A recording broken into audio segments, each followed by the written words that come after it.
Molt bé. I començarem. Bé, fa 3 anys que vam tenir a la Carolina i jo, com us deia, em penso que us vaig posar en la presentació. Va ser el dia que aquella sessió, llavors estava el Parc Tramuntana al mig de totes les si us demanaria que us mutegeu, sisplau, no? Perquè no sentir sorolls de fons, doncs en aquells moments el Parc Tramuntana estava molt en els medis i va ser el rècord d'inscripcions en la nostra tertúlia, no? I aquesta vegada, bé, evidentment, ha passat molt de temps, ha passat 3 anys, i el tema s'ha parlat molt ja, però Déu-n'hi-do, Déu-n'hi-do. També és de les últimes sessions, és de les que s'ha apuntat bastanta gent. Som 60 i pico, no? I tal, no? Bueno, com us deia, la Carolina em va explicar que l'objectiu d'eòlica marina pel 2030 són 3 gigawatts de potència, no? I bueno, doncs, com tantes coses d'aquest país, doncs, l'objectiu és una cosa i les perspectives reals doncs, són unes altres, perquè tot va molt endarrerit, no? I més amb aquest tipus de projectes, no? De fet, fa poc van sortir un reguitzell de notícies de retirades d'inversors en projectes d'eòlica marina a Espanya, que m'imagino, ja ens ho explicarà si de cas la Carolina, que probablement sigui degut precisament a aquesta incertesa del marc regulatori i del marc retributiu, diguem-ne, no? Tot i que doncs, les costes, és el país d'Europa segurament que deu tenir més costa, no? En fi, però les coses són com són, no? Suposo que el pes del turisme també és del país que deu tenir més pes del turisme i les resistències també deuen ser molt més grans a aquest país que a altres països, no? En fi, sigui com sigui, el govern sí que va treure un esborrany de marc regulatori i aquí ja es comencen a fixar una miqueta les orientacions, no? I això és el que avui, amb això i amb altres coses, doncs esperem que la Carolina ens ajudi a entendre bé a on som i cap on anem, diguem-ne, no? Per tant, jo no introdueixo res més, bé, la Carolina ja la coneixeu d'altres vegades, és una persona que té molta experiència amb plataformes petrolíferes i després en tot el que és l'eòlica terrestre i marina a Europa. Ha treballat per moltes associacions, actualment pel Banc Mundial, per la Generalitat, en fi, és una persona doncs, que és un luxe tenir-la aquí a Barcelona amb nosaltres i tenir-la i que participi doncs, a la nostra tertúlia i ens pugui ajudar doncs, a aprendre més coses, no? Per tant, Carolina, et passo la paraula, no? I endavant, vols Gràcies, Daniel. demanar. Endavant. Molt bé, moltes gràcies. Se'm sent bé? Perfecte. Doncs gràcies a tots per unir-vos a la sessió d'avui. I com deia el Daniel, fa certament 3 anys que ens vam reunir en aquest fòrum i ja anava sent hora, no?, una mica. Pels que no em coneixeu, doncs mira, soc la Carolina de Mas i treballo com a assessora independent d'eòlica marina. I llavors, personalment, després d'anys de treballar a la indústria, vaig anar veient una mica que el que més em fascinava era veure com es anaven creant, modelant nous mercats i el rol que prenien les institucions aquí i com aquestes podien alhora atreure la inversió necessària per a aquests projectes, que ja veurem després els nivells del que estem parlant, i també pensar alhora en maneres de com apoderar la població perquè realment poguessin tenir un impacte real i un rol proactiu en tot aquest desplegament. Una mica com fer tot aquest puzzle. I doncs va ser una mica així que vaig decidir anar més ja pel meu compte, unir-me al programa del Banc Mundial. Segueixo també fent feines puntuals pel sector privat perquè penso que és important estar al dia del context econòmic, de l'evolució tecnològica, etc. I ara justament tinc el luxe, el plaer de poder estar assessorant la Generalitat en aquesta tecnologia. Llavors, aquesta és a mode una mica d'introducció de mi mateixa. En quant a expectatives de la sessió d'avui, jo voldria aprofitar per explicar-vos, primer de tot, l'estat global de l'eòlica marina, polítiques de la Unió Europea, el marc normatiu estatal que ha mencionat el Daniel i el qual hauria de permetre el desplegament de la tecnologia a Espanya. Llavors, un cop fet aquest exercici, el que us proposaria és que repasséssim una mica aquests elements que ens haurien d'interpel·lar com a territori, aquí tots som territori, i entendre fins a quin punt podrem influenciar aquest procés, quins haurien de ser els principals neguits, com també les oportunitats que sorgiran. També voldré mostrar-vos una mica les incerteses a les quals s'enfronten els promotors que es plantegin participar en futures subhastes i acabarem coneixent una mica casos de cooperació entre institucions, territori, promotors que han anat... Ui, el Xavier, si es pot mutejar, gràcies. I una mica com ha resultat aquests casos d'èxit en un increment de coneixement científic i de desenvolupament econòmic. I ja, per últim, abans d'arrencar, també voldria enfatitzar que això és una tertúlia. Jo ara ja us fotré un rotllo, però al cap de mitja hora espero que tots podem parlar i generar una mica coneixements, perquè en el fons d'això és un exercici d'aprenentatge. I crec que tots som conscients que desplegar infraestructura d'aquesta envergadura és un terme de gran sensibilitat, així que el millor que podem fer és informar-nos i saber una mica la feina que tenim per endavant si volem que l'eòlica marina si ha d'acabar sent un vector més per la transició energètica. D'acord? Doncs començo presentant. Veieu bé la pantalla? Daniel, es veu la presentació compartida? Perfecte. Crec que el vídeo, per si de cas, per tema de connexió. I deixeu-me passar la pantalla. Perfecte. Doncs una mica per trencar el gel, aquí veieu la foto d'un parc eòlic marí flotant, en aquest cas a Portugal. Això és la típica imatge que tenim en ment, les turbines, les torres, els flotadors, però un parc eòlic marí va més enllà d'això. Realment, a part d'això, és tota la infraestructura que permet la seva fixació al fons marí, com també l'evacuació de l'electricitat fins a terra ferma. I aquí tenim una imatge cedida per Prysmian, on veieu exemples d'un parc aquí amb fonaments fixos. No sé si veieu el meu mouse moure's, si ho podeu confirmar. Sí. Sí, perfecte. Això seria un exemple de fix, però diguem-ne que a Catalunya, degut a la nostra batrimetria, hauríem de preveure una tecnologia flotant. Aquí veieu les turbines amb flotadors, uns tipus d'ancoratges i uns cables que permetran l'evacuació a terra ferma. Llavors, en funció una mica de la distància, etc., es pot plantejar la necessitat d'una plataforma transformadora a mig camí. D'acord? Llavors, quan diem que s'ha de testejar la tecnologia eòlica marina flotant, com alguns de vosaltres deveu saber, està en fase de maduració. I quan diem que s'ha de testejar, no només s'han de testejar els flotadors en si, sinó que tot el parc perquè funcioni. Llavors, això inclou que és de gran importància poder-la connectar a terra i testejar com seran aquests sistemes. D'acord? Què més? Aquí també aprofitava, també en aquest d'això de trencar el gel, he trobat aquesta petita animació feta als Estats Units per donar-vos una mica d'idea de què implicaria cadascun dels molins que instal·laríem al mar, Catalunya. Doncs allà als Estats Units ens diuen que una turbina d'aquestes d'un rating d'uns 15 megawatts seria capaç amb 2 voltes, amb 2 revolucions, alimentar una casa durant 24 hores. Òbviament, el que consumeixin als Estats Units possiblement no és aplicable a nosaltres, però és una referència perquè tingueu com de poderoses poden arribar a ser aquestes màquines. I aquí és un altre exemple que ha fet el govern australià, on diu que una única turbina al llarg d'un any podria alimentar fins a 10.000 cases. Llavors, espero que això ajudi una mica a contextualitzar el poder d'aquesta tecnologia. Doncs una mica ben trencat el gel, us proposo que anem a veure això, una radiografia de la indústria a finals de 2023, com estàvem.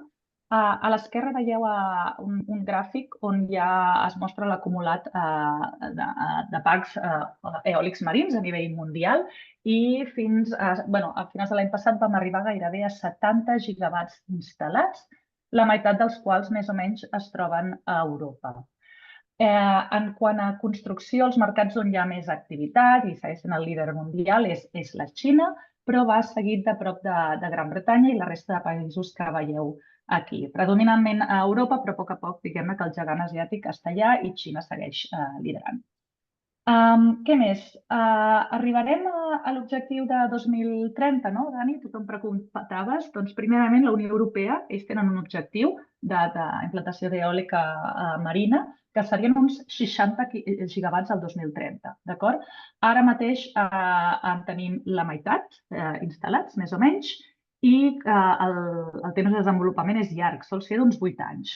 Jo he estat una mica mirant números i diguem-ne que actualment tenim uns 30 gigawatts més en fase bastant avançada, és a dir, amb una remuneració més o menys ja assegurada o en fase de preconstrucció, compra, i per tant 30 més 30, sí, arribaríem als 60? Sí, teòricament la resposta podria ser que sí, però ja veureu que a la pràctica, pel que us explicaré ara, doncs molt em temo que no, que perdrem aquest objectiu.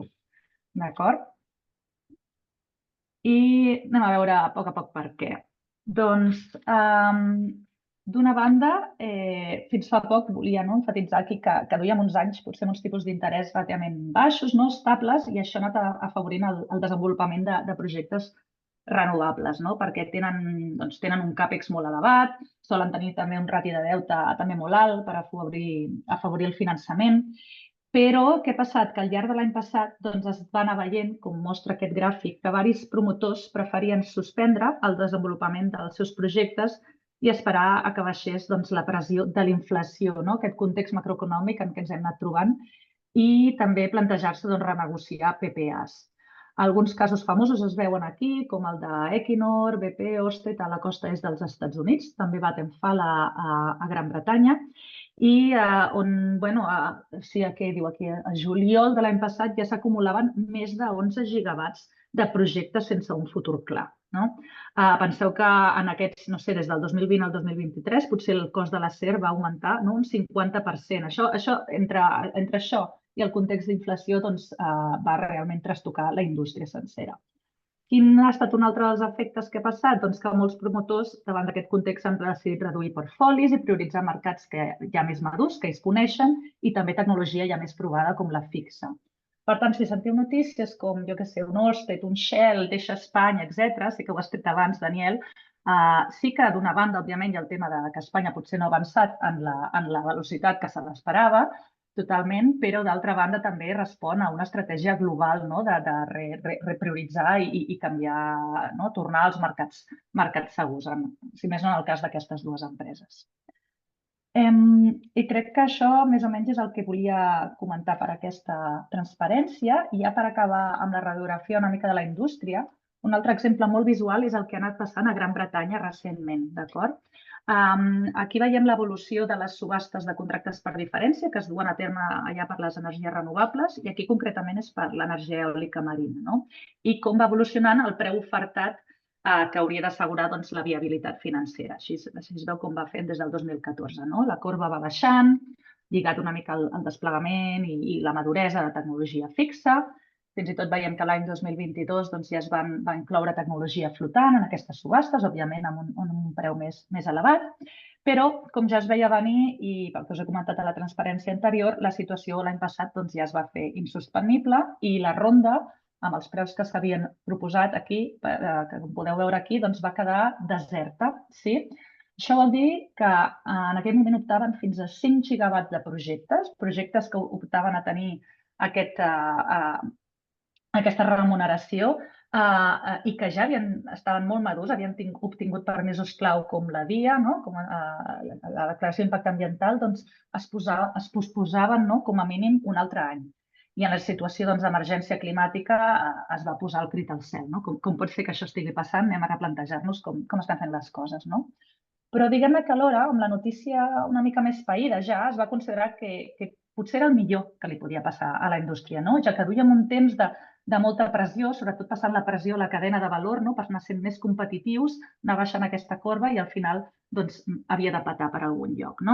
I arrel d'això, les autoritats, en aquest cas britàniques, van dir, mira, nosaltres us escoltem, ho hem reflexionat i actuarem en conseqüència en el context en què ens trobem. I per les subhastes d'aquest any han pujat, com ho veieu aquí, un 66% el preu en què ofertaran la tecnologia fixa i un 50% per la flotant. D'acord? Doncs aquesta seria una mica el que us volia comentar de com ens trobem com a indústria. I ara que entenem millor aquest context, aquestes dificultats recents, aprofito per ensenyar-vos una mica què s'ha estat coent en els últims temps a la Unió Europea i a l'Estat en quant a polítiques per enfortir aquesta indústria. D'acord? Si comencem per la Unió Europea, potser haurà escoltat iniciatives com el Green Deal, el Net Zero Industry Act, etc., els quals volen assegurar que Europa estigui ben equipada per la transició energètica. I jo avui voldria destacar aquest Wind Power Action Plan, el qual pretén respondre a problemes com, jo què sé, la subutilització, de fàbriques degut al desplegament molt més lent de l'energia eòlica, tant terrestre com marina, del que s'esperava, o també la falta de visibilitat de la demanda que hi haurà, perquè no hi ha calendaris de subhastes a llarg plaç i com tot això farà caure els objectius de 2030 i més enllà. Doncs d'aquests 6 eixos, una mica d'aquest pla, em volia centrar en els 2 primers. El primer de tot és l'objectiu d'accelerar el desplegament i amb això el que es pretén és digitalitzar tots els processos d'obtenció de permisos i també enfortir el recolzament tècnic a tota la gent que ha d'estar avaluant les propostes que es vagin rebent. També aquí enfatitzen la necessitat de tenir una visibilitat i un calendari molt clar de subhastes. I aquí, de fet, us poso una captura de pantalla. Jo he anat al RES Auction Platform. Ja us buscaré el link si us interessa, us el comparteixo. I vaig filtrar per tecnologia eòlica marina i vaig quedar agradablement sorpresa de veure que alguns països ja han actualitzat els calendaris per ajudar tota la cadena de valor i promotors a fer una mica de previsió a llarg termini. Quan vaig filtrar per Espanya, per qualsevol tecnologia, em sortia blanc. Llavors, entenc que l'Estat deu estar actualitzant això, però si algú té més informació, agrairé que la comparteixi després, d'acord? Però aquesta seria la intenció.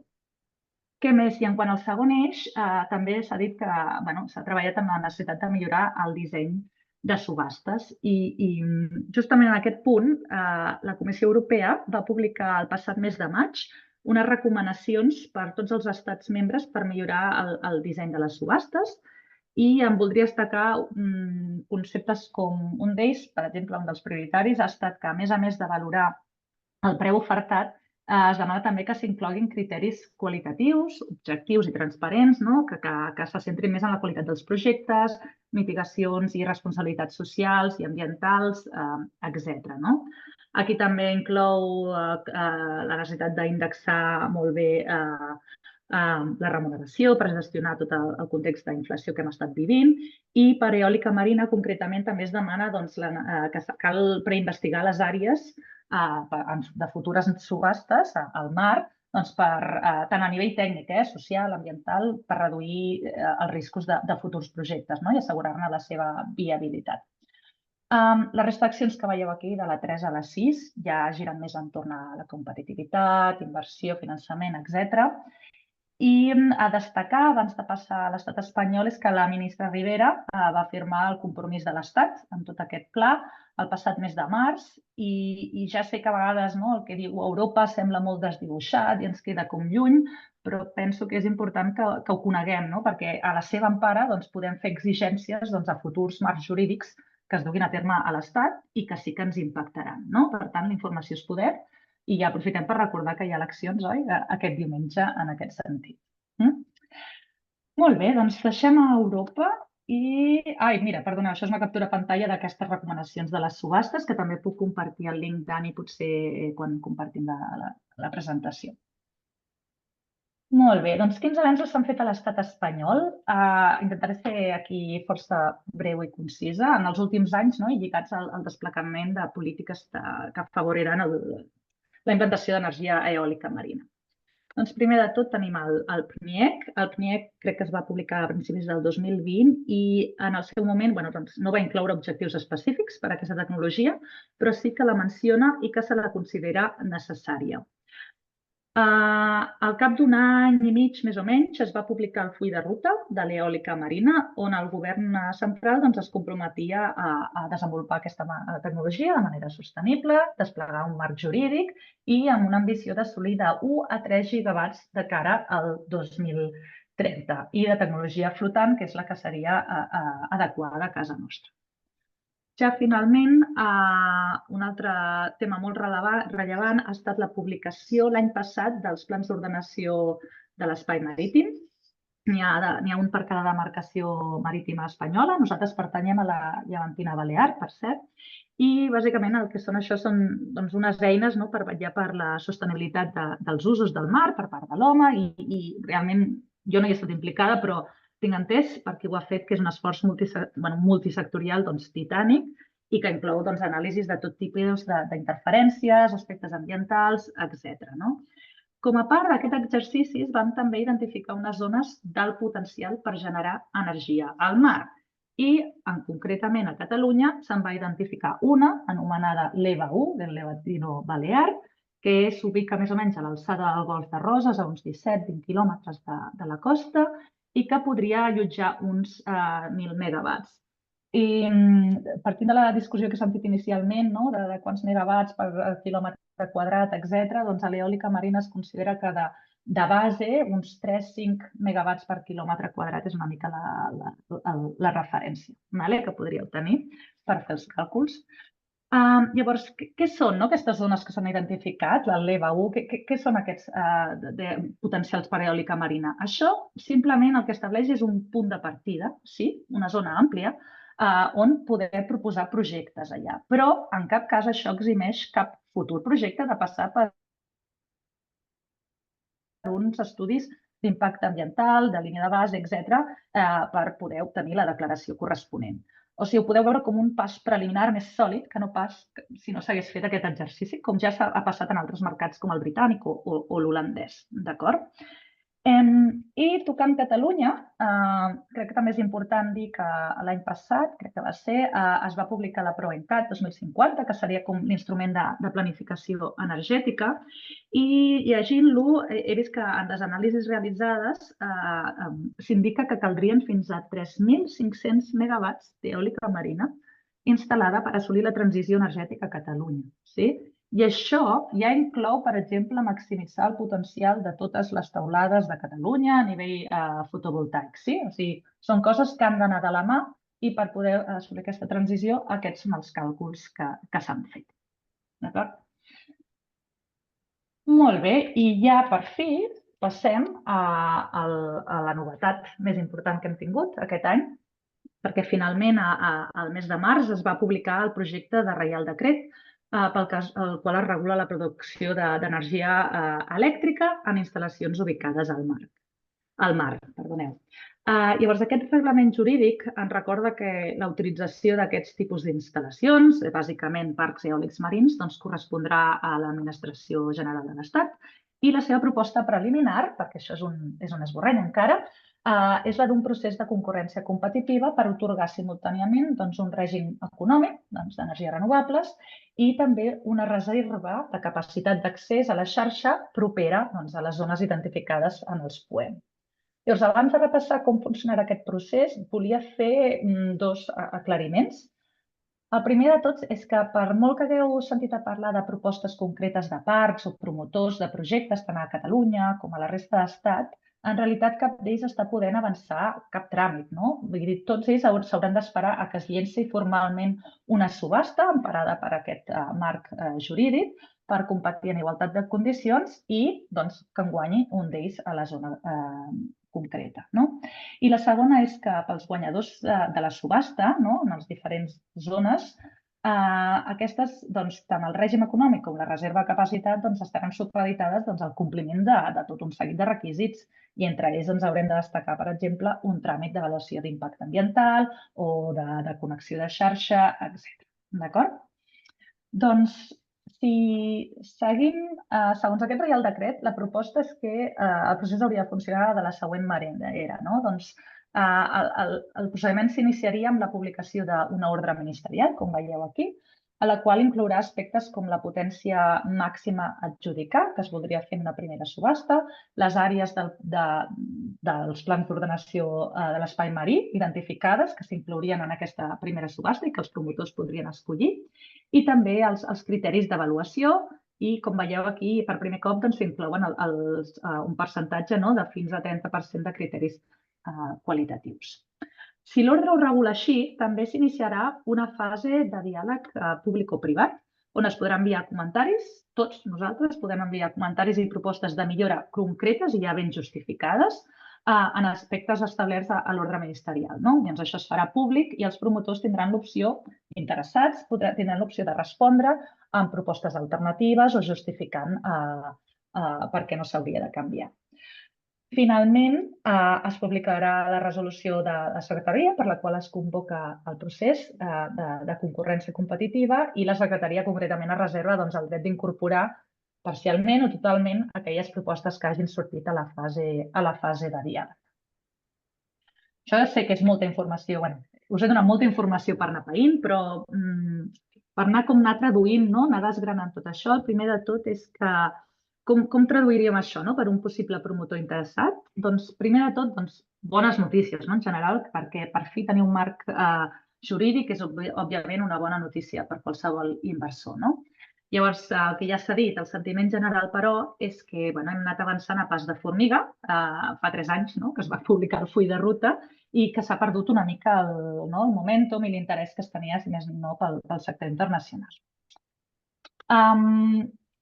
Jo ara voldria aprofitar per posar aquí sobre la taula alguns dels neguits que s'han anat sentint en converses, taules rodones, xarxes, etc., en quant a aquesta proposta de Reial Decret. La primera de totes és que se segueix tenint una manca de visibilitat molt clara en volums a subhastar, quan es duran a terme aquestes subhastes, quines zones es prioritzaran, etc. Perquè aquesta visibilitat és molt i molt important per atreure inversió i anar planejant la inversió en ports, en cadena de valor, en els estudis que s'hagin de fer, etc. Tampoc queda clar com competiran les diferents àrees entre elles per un mateix preu, perquè tenen condicions inherents diferents, i també s'ha obviat en l'esborrany la possibilitat d'interconnectar parcs directament amb França, el que s'anomenen projectes híbrids, que això també podria ser d'interès i se'n va parlar molt al nord d'Europa. En el segon pilar he posat un altre dels neguits, és el tema d'investigacions prèvies. En el context que tenim aquí a Catalunya, en la zona LEVA 1, és que hi ha una existència molt limitada de dades de camp, de línia de base, podríem dir. I en zones on no s'han fet preinvestigacions, els riscos associats són majors per la falta d'informació abans de participar en una subhasta, i tant per, com dèiem abans, tant per viabilitat com per profitabilitat de projectes. I, a més, afegeix més retards perquè es necessitarà més temps per anar recopilant dades. Jo, pel que he anat sentint, sé que existeixen iniciatives com un mapa d'hàbitats marins que lideren diferents direccions generals del govern, que serà molt interessant veure els resultats, però és cert que aquests mapes només inclouran profunditats fins a 50 metres. I nosaltres ara parlem d'una zona que està ja entre els 100 metres i 400 metres de profunditat. També s'està duent al terme el projecte Biopaís per part de la Universitat de Girona i ara caldrà recopilant les diferents iniciatives que existeixen i poder-les fer públiques. El que hem vist en el Reial Decret és que l'Estat no té voluntat de fer cap preinvestigació, així que és possible que si el govern central no ho contempli, que acabi sent una iniciativa que prenguin governs regionals. I, finalment, volia treure el tema del tancament financer i com està plantejat les subhastes. Com a context, penseu que un parc de fins a 1.000 megawatts estem parlant d'inversions, d'un CAPEX de 3 bilions. Estem parlant de 4, depèn, això varia molt amb la inflació, però estem parlant d'inversions molt importants i de temps de desenvolupament també molt llargs. Llavors, el que ens diu el Reial Decret, l'esborrany, és que hi haurà un preu màxim d'oferta econòmica fixat, de reserva, i la inquietud entre els inversors és que en oferir un preu ara, per d'aquí 8 anys vista, no sabem com es podrà indexar això per realment cobrir els riscos de fluctuació de preus, de components, etc., i evitar que passi el mateix que hem vist abans, que ha anat passant als Estats Units i que van caient projectes com a mosques. D'acord? Doncs això són consideracions a tenir molt presents. Ara ja passem més en temes de requisits. Entre els requisits per poder participar en aquestes subhastes, com també en factors d'avaluació, hem vist que s'inclouran qüestions qualitatives i, més concretament, mesures socioeconòmiques i mediambientals, i aquí us les he resumides, les que he trobat en l'esborrany de Reial Decret. Llavors, jo el que interpreto és que en la fase de diàleg públic-privada, com a territori, podem demanar que s'incloguin consideracions que siguin rellevants pel context de l'Empordà. Per exemple, si en el Reial Decret actual veiem que no s'inclouen exemples específicament pel sector turístic, doncs s'ha d'aprofitar l'ocasió per fer-ho. També es poden plantejar iniciatives molt interessants com la voluntat de crear fons que siguin gestionats pels pobles de la costa o la creació de comunitats energètiques locals, oportunitats de formació, etc. És a dir, que un cop s'aprovi el Reial Decret, la inclusió d'aquests criteris que veieu aquí pot ser una oportunitat única i real per organitzar-nos amb institucions i poder fer-nos sentir i tenir un pes important en el que volem en aquests projectes. Molt bé, doncs en aquesta línia, i ja per anar encarant una mica la recta final de la presentació, he considerat prioritari resumir quins són els principals grups vulnerables i riscos associats a projectes d'eòlica marina que estiguin mal plantejats o mal gestionats. Això ara no és concret d'aquí a Catalunya, això és una mica genèric, però ens pot servir de base una mica de discussió per després. Normalment el grup principal vulnerable, òbviament, són les poblacions de la costa i els neguits que normalment comparteixen són l'impacte visual que aquests futurs parcs tindran a casa seva, la pèrdua de valor immobiliari, que això pot suposar, i també l'afluència de treballadors, sobretot en la fase de construcció, entre altres qüestions. L'altre principal grup vulnerable seria el sector de la pesca. Parcs que no es planegin bé i no s'estudiïn bé prèviament poden suposar una pèrdua de vedats o una reducció o un accés més restringit durant un temps llarg i la reducció d'ingressos associats. També pot significar un augment de competència en altres zones de la pesca i també forçar a pescadors a canviar aquesta tipologia de pesca si se n'han d'anar a altres zones. Un altre grup principal afectat pot ser el sector turístic, que es veu vulnerable i pot temer que baixi el turisme a la seva zona degut a aquests parcs i també consideracions més culturals de llegat cultural. Això una mica resumeix aquests principals riscos socials. En quant a potencials impactes ambientals, els grups més vulnerables, tant eòlica terrestre com marina, són les aus. Si no es plantegen bé, el risc de col·lisió pot ser alt i forçar el desplaçament. En quant a cetacis, els biòlegs ens diuen que són molt sensibles a sorolls submarins. Si es plantegen en un lloc de la ruta migratòria o on ells cerquen aliment, crien, etc., pot ser un gran problema. I també sempre existeix el risc de col·lisió amb vaixells. Altres grups vulnerables serien ratpenats, peixos tortugues, com veieu aquí, i també la potencial implantació en zones d'hàbitats naturals i protegits. Tot això són consideracions que s'han de tenir molt en compte. I què més? Finalment, i ja per anar tancant, voldria acabar la presentació amb experiències positives, perquè una mica sempre sentim el negatiu, els mitjans de comunicació, i he intentat fer una mica de recerca d'iniciatives en relació amb aquests grups vulnerables mencionats, sobretot, de com s'ha gestionat en altres mercats que ja hi tenen més experiència. El primer exemple que us poso aquí és el del Parc de Middelgrunden, a Copenhague. Com veieu aquí a la foto, s'ha assolit realment una coexistència amb la gent de Copenhague. Aquí hi ha molta gent banyant-se, jo m'hi he banyat. Els molins són una part més del paisatge. Penseu que aquests estan a només 3 quilòmetres. I potser un dels factors que ha ajudat a això podria ser el model cooperatiu. La meitat d'aquest parc està en mans del poble danès a través d'accions, fons de pensió, etc. I també hi ha un negoci turístic important. S'organitzen viatges en vaixells, com veieu la gent d'aquí a la dreta, per acostar-se i veure aquests molins. I fins i tot visites guiades dins del molí per part dels promotors. Doncs això seria un dels exemples a nivell més pel sector turístic. També us volia posar un altre exemple més relacionat amb l'impacte en l'economia local. Per fer, he trobat unes dades d'un parc eòlic marí molt recent d'uns 800 megawatts a la costa est dels Estats Units, on podeu veure que al llarg de tota la fase de desenvolupament i construcció del parc es van arribar a generar uns 2.000 llocs de treball directes. D'acord? I ara que ja ha començat operacions, ja s'ha estimat que hi ha uns 90 llocs de treball també directes que es perpetuaran al llarg dels 25-30 anys d'operació. Per tant, són uns números de referència que està bé tenir i molt recents i per unes dimensions que podrien ser similars a les que s'acabin desplegant a Catalunya. I ja l'última transparència, amb els dos últims exemples que us volia mostrar. El primer de tots és aquest de l'esquerra, perquè diguem-ne que una manera de generar beneficis que reverteixin en el territori i es quedin a llarg plaç és a través del que abans us comentava, dels fons de gestió comunitària.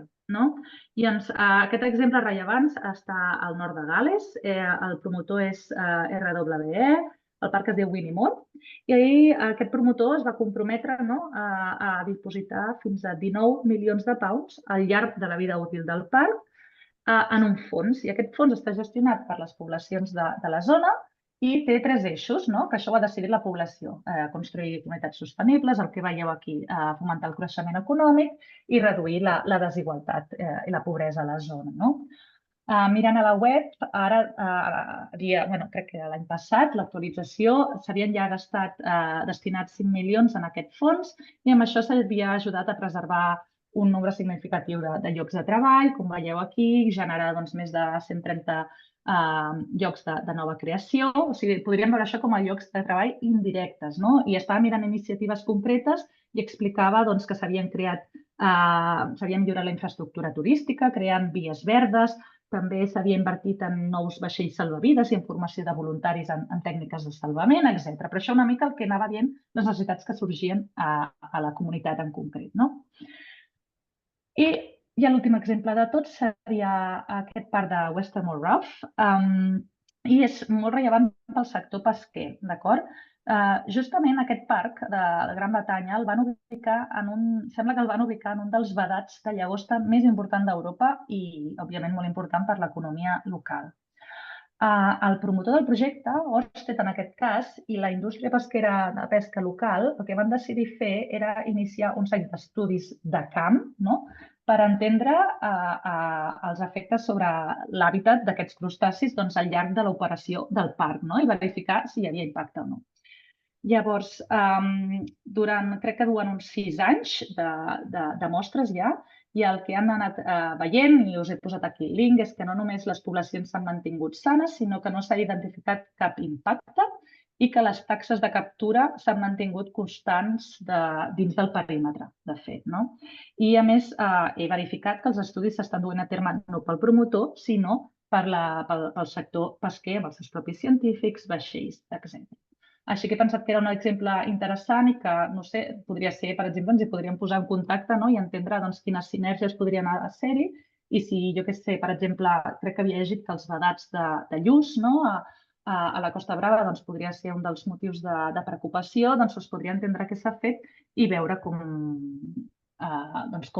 implantar un projecte similar aquí. I fins aquí la meva presentació. Soc conscient que us he explicat moltes coses, però espero que us hagi agradat i ara, el que dèiem, no sé, passo la paraula, Daniel, i anem veient una mica les inquietuds de la sala i entre tots si podem aprendre noves coses al respecte. Molt bé. Molt bé. Si vols deixar de compartir, així ens veurem totes les cares per aquí, doncs t'ho agrairia. Vale. Doncs gràcies. Moltes gràcies, Carolina. Com que has dit que compartiries la presentació, ja us la faré arribar, que això sempre ajuda. Bé, anem a començar el torn de tertúlia. Qui vol llançar la primera pedra? Vinga, va. Carai. Això... Encara estan païnt tanta informació. Venga, José María, que tú siempre tienes una pregunta a punto.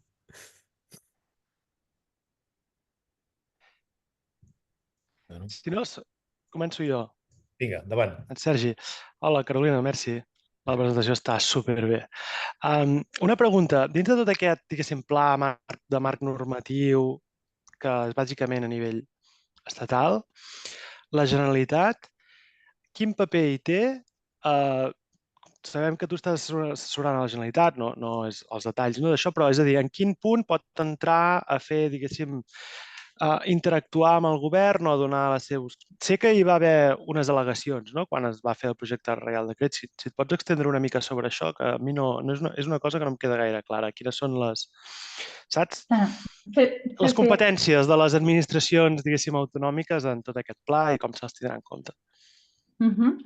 A veure, així, consideracions preliminars, i gràcies per la pregunta, realment és molt pertinent, no? No queda clar exactament el rol de les comunitats autònomes en tot això. Jo, llegint-lo, jo el primer que vaig pensar és, ostres, no? Realment aquí el que falta és tot el tema del diàleg, d'entendre què necessiten les comunitats de les zones impactades. Qui millor que una Generalitat per facilitar aquest diàleg institucional, primer amb les alcaldies i després potser amb grups sectorials per anar recopilant això i una mica fer el canal de transmissió. Havent dit això és una opinió personal meva, llegint el decret del rol que es podria jugar des de Catalunya, perquè realment no n'hi ha cap assignat, perquè això, la gestió de subhastes, designació de zones, etc., és competència del govern central. Un altre tema que ja ha fet èmfasi seria potencialment la recopilació de dades, que penso que podria ser una oportunitat molt interessant. De fet, a les Canàries ja s'ha començat a fer, tenen allà fons Next Generation per fer tot aquest esforç de recopilació, de preinvestigar les zones. I també pot jugar un rol en facilitar el diàleg amb la indústria, però també hem de ser conscients que, clar, tot això està encara en esborrany. En el moment en què s'aprovi, es podrà fer accions al respecte. Jo ho veig així. També hi ha un tema de concessió de làmina d'aigua, que així, no sé si hi ha algú a la Generalitat aquí present que volgués contestar, però sé que pot ser que, com a part de tots els permisos que s'han d'anar demanant, segur que n'hi haurà alguns que pertanyen al govern de la Generalitat i s'haurà de veure com s'interactuarà amb tota aquesta fase. I això realment està unit a l'eix 1 d'aquell pla de com millorar tot el tema d'obtenció de permisos i que no vagi tan lent i no caiguin en uns i altres. Vale. No sé, pots compartir també les teves impressions? No, és que justament ho deia des del desconeixement i preguntava això, i sobretot en el fet aquest de les al·legacions que s'havien presentat no sabia fins a quin punt de públiques eren i jo sé que s'havia intentat apretar perquè diguéssim que aquesta ponderació tan quantitativa del preu es rebaixés una mica i anés més en l'àmbit, diguéssim, de quina seria el pes de l'impacte socioeconòmic, etc. No sé si hi ha alguna postura de la Generalitat també més en alguna direcció concreta, a part d'aquesta. No sé si algú... Jo no vull respondre el nom de la Generalitat, però els criteris qualitatius, de fet, ho van anunciar. Hi havia una publicació, crec que van anar a Portugal l'any passat i que òbviament, reben, vull dir, la inclusió de criteris qualitatius era molt necessària. De fet, des del 2021 vaig llegir que la Unió Europea ja havia demanat que es fes, però havia caigut una mica en l'oblit, i és allà on diu fins a un 30%. O sigui, el 30% ve una mica de la Unió Europea. Així que, mira, aprofitem aquesta oportunitat, Perfecte, merci. Sí. Marta. Marta. Sí, potser vols parlar com a Generalitat. Sí, perdoneu que estic aquí una mica en plan a punt d'anar a fer dormir la meva filla, llavors intervinc així ràpid perquè vaig escoltant així a mitges. Però sí, des de la Generalitat el que hem promogut des de fa un parell d'anys és un grup amb les alcaldies concernides, primer pel POEM i ara per la línia terrestre de PLEMCAT, que és aquesta plataforma que estem promovent a nivell públic per fer precisament aquest assaig de prototips d'eòlica marina i d'anàlisi de dades ambientals de la zona d'aquesta de l'EVA 1. I en relació a les al·legacions del Reial Decret, vam treballar de la mateixa manera. Aquest grup el vam constituir per precisament anar compartint tota la informació que els hi arribi de primera mà per part del govern de la Generalitat, que som els que rebem, diríem, la normativa que es va aprovant i que la rebem directament. Llavors, tenim aquest grup constituït perquè de seguida que nosaltres tenim qualsevol novetat o, per exemple, en aquest cas, ens vam organitzar per presentar unes al·legacions comunes consensuades amb les alcaldies per anar incorporant criteris qualitatius, sobretot tenint en compte pels projectes, que aquests criteris comptin el màxim possible dins del que es permet legalment, més enllà del preu, que és evidentment el criteri principal, i tot de propostes, com en la presentació de la Carolina apuntava, per incorporar comunitats locals en la participació del parc, en promoure iniciatives en col·laboració amb la pesca, amb el turisme, etc. Llavors, tenim aquesta interlocució constant amb els diferents sectors i amb els ajuntaments i el territori. I ara, en PlemCat, també tenim previst fer jornades d'explicació, perquè al final és això, arribant, és un tema complex, que s'ha d'explicar molt bé, amb moltes dades, com ha fet ara, per exemple, la Carolina en molts aspectes, i això ho hem d'anar aterrant a la gent, i de fet amb les alcaldies el que hem vist és això, que d'inici hi ha unes informacions que arriben que no són del tot certes i mica en mica quan es van posant les dades i les informacions contrastades sobre la taula, doncs ja es van reduint certs neguits, i es va veient que no tenim un altre que desplegar les renovables per poder ser neutres climàticament i reduir les emissions, i ho hem de fer de la millor manera possible. Per tant, l'eòlica marina és un element necessari en aquest mix energètic que necessitem a Catalunya per ser el màxim de sobirans energèticament, i juga un paper molt important per poder reduir precisament aquesta ocupació de territori que a Catalunya, malgrat és poca, és prou com perquè realment sigui una problemàtica, i tot allò que puguem reduir d'ocupació de territori, i a part que llavors tecnològicament també dona una energia que en l'equilibri del sistema també va molt bé, per les hores en les que produeix. Tot això tenint en compte que no només anem a màxims de cobertura de teulades i de generació distribuïda i de petita mitjana mida, sinó també que reduïm el consum d'energia. Hem de reduir la demanda, electrificant i reduint consum. Tot i així, necessitarem tot aquests gigawatts per substituir tot el que ara estem cremant i consumint amb combustibles fòssils. En resum seria això. Perdó pel rotllo, ja ho he deixat anar tot i així ara ja no cal que intervingui més. No, torna després, torna, Marta, quan hagis posat la teva filla a dormir. Francesc, endavant, us demana la paraula. Estàs mutejat, Francesc, estàs mutejat, no se't sent.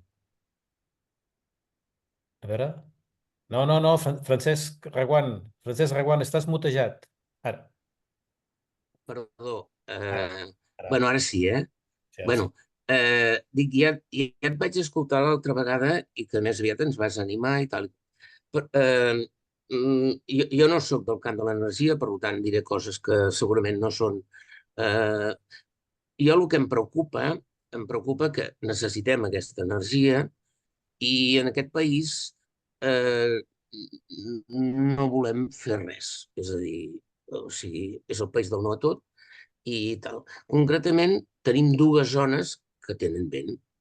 O sigui, jo soc de Súria i a Súria tenim potassa. Vull dir, evidentment, a Súria hi pot haver potassa. Doncs, esclar, fent el raonament d'aquesta gent, doncs, no sé, vull dir, que posin l'eòlica a Súria i la potassa a Roses. Però és que a Roses no hi ha potassa.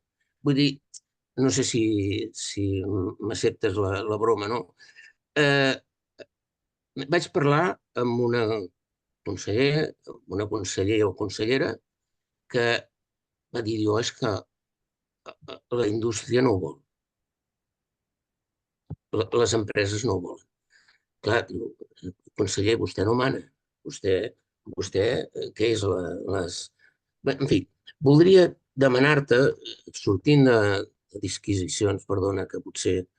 Jo voldria demanar-te quina és la teva opinió sobre les possibilitats reals, l'interès tècnic de les dues possibles ubicacions. Perquè el Delta de l'Ebre ningú en parla, i és la més fàcil, però allà hi ha molts ocells. Però no hi ha cap manera de poder gestionar el tema dels ocells. I últimament hi ha un autor que acaba d'escriure sobre mitos energètics o alguna cosa així, que diu que pintant les aspes de negre evita molt aquesta problemàtica. No sé, en fi, et pregunto quina és la teva opinió sobre les possibilitats reals de que aquí tinguem eòlica marina.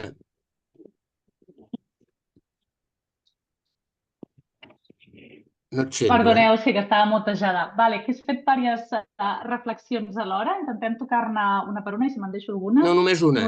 Podem... Perdona. Sí, les possibilitats reals, però anem un pas enrere, no? I toquem el que deies, no? Tu deies, hi ha dues zones, no? On hi ha molt vent, on podria desplegar-se l'eòlica marina. El tema és que les zones identificades com a alt potencial pel desplegament d'eòlica marina i que podran ser seleccionades en aquestes futures subhastes, sí, han d'estar en els plans d'ordenació marítims, d'acord? I a Catalunya, actualment, per molt que hi hagi diverses zones amb un recurs eòlic interessant, al mar, només n'hi ha una que compleixi aquest solapament inicial d'usos i que s'ha identificat com a tal, que és aquesta zona, no sé si veieu la meva pantalla, aquí, d'acord? La que dèiem, la l'EVA 1, d'acord?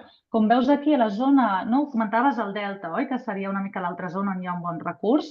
Jo crec que aquí devia quedar exclosa, i si ens hi fixem aquí, doncs tant per tema de protecció de la biodiversitat, que és una zona Natura 2000, no ho sé, desconeixo els detalls, i també, per exemple, veus aquí que hi ha una zona per defensa nacional. No oblidem que això és coexistència dels usos. És a dir, doncs l'exèrcit espanyol també fa maniobres al mar i doncs sembla que està en aquesta zona. Jo ho desconeixia, la gent que viu allà ja ho deu saber. D'acord? I amb aquest solapament, amb aquest primer exercici dels POEM, només hi ha una zona possible, que és aquesta. I ara mateix no es pot discutir perquè seran les úniques que estaran en una primera fase de subhastes. Havent dit això, els POEM aquests, els plans d'ordenació marítima, es revisaran. Cada 6 anys, crec que era, hi haurà revisions i s'actualitzaran. Això vol dir que potser podrem trobar noves zones ampliades, no sé si retallades, s'haurà de veure. Això sí que no ho sap ningú. Però aquesta imatge, tal com la coneixem ara, pot canviar. Però si demà algú llancés una subhasta per eòlica marina, a aquesta zona d'aquí en blau és l'única zona, com diu aquí, per al desenvolupament d'eòlica marina. Estic intentant connectar-me a aquesta reunió. Aquí. Hola, Marta, que et sentim. Ai. Tranquil·la. Perdoneu. Doncs això, no sé si Francesc respon les preguntes, la pregunta que tenies. I, bueno, crec que l'altra pregunta és, acabarà passant o no? Perquè som el país del no, és això? Bueno, a mi em preocupa que som el país del no i voldria saber, allò és un òptim, i d'alguna manera que em confirmessis les possibilitats reals de que això s'acabi concretant. D'acord, en el cap de Creus, tal com has deixat clar. No, el cap de Creus, per allà dalt. Diguem-ne que això que em preguntes doncs és el que es pregunta a tothom, tots els inversors, tothom qui planifica, m'entens, el desplegament de si entrar al mercat espanyol, no, tothom es fa la mateixa pregunta, no?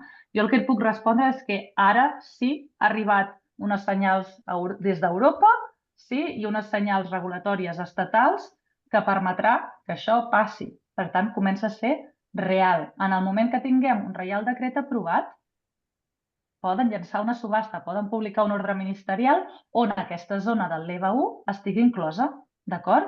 I per això la importància d'estar preparats, de saber que això pot passar perfectament i ja que estem aquí, doncs entenc que hi ha aquí a la sala, potser hi ha un remix d'indústria i de territori, doncs com ens podem anar organitzant perquè això es puguin canalitzar, si parlo com a territori, doncs canalitzar les preocupacions a través de taules de treball sectorials per poder anar assegurant-nos que tots els neguits estiguin inclosos a la fase de diàleg i que, per exemple, el dia que una subhasta, hi hagi una subhasta, s'atorgui algú, doncs que en l'estudi d'impacte ambiental que s'hagi de fer aquesta zona inclogui aquests neguits que ens puguin preocupar i que siguin concrets d'aquesta zona específica.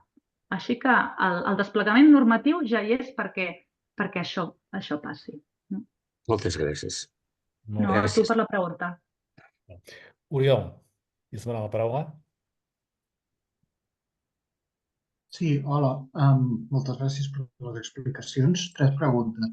Una, s'ha dit que seria convenient, segons els autors, els promotors privats o gent, fer uns estudis previs per realment saber les possibles zones de subhasta, quin recurs tenen.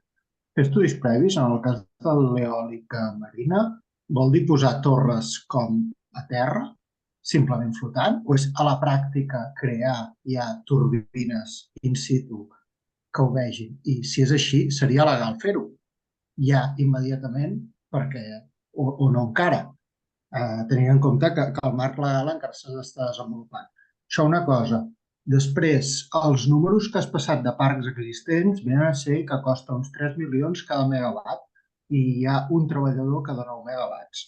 Això és per eòlica marina fixa o flotant? I en cas que sigui flotant, si variaria gaire.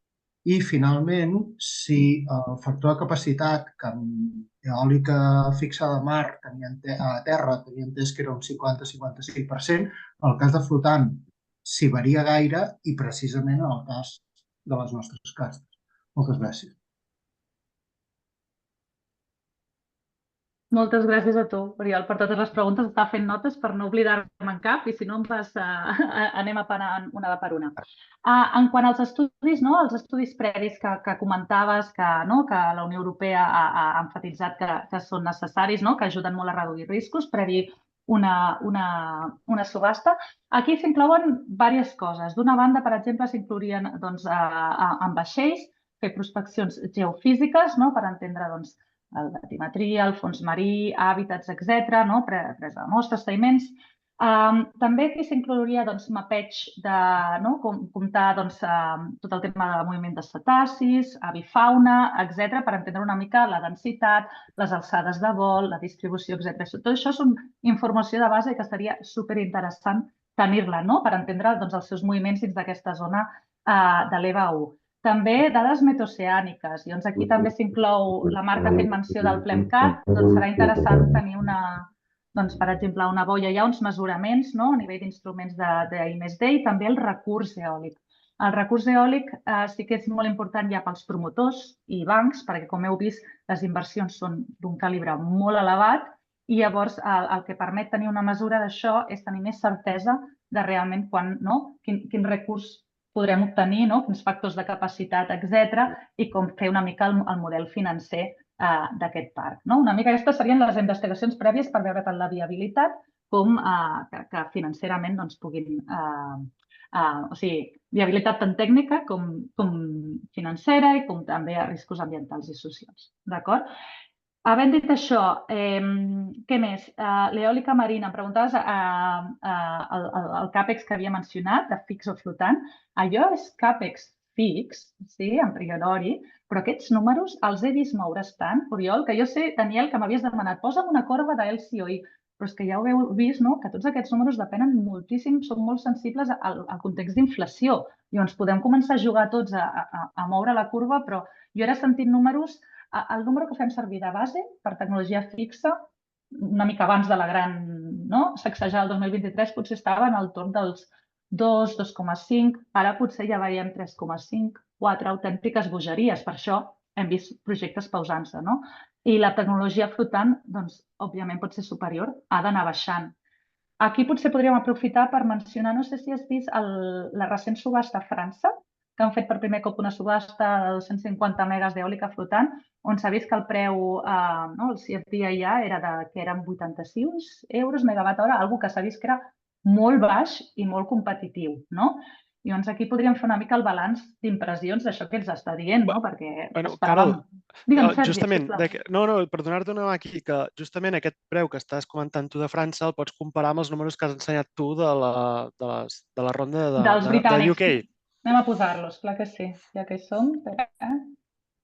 Hi ha molta disparitat, no?, d'aquests valors. Hi ha disparitat. També és cert que compararíem pomes amb plàtans, perquè a França, per exemple, la xarxa, tu ja ho saps, Sergi, la posa el TSO de França, l'Estat. Per tant, el CAPEX que ha de posar l'inversor és menor i el CAPEX que et mencionava Oriol és per tot.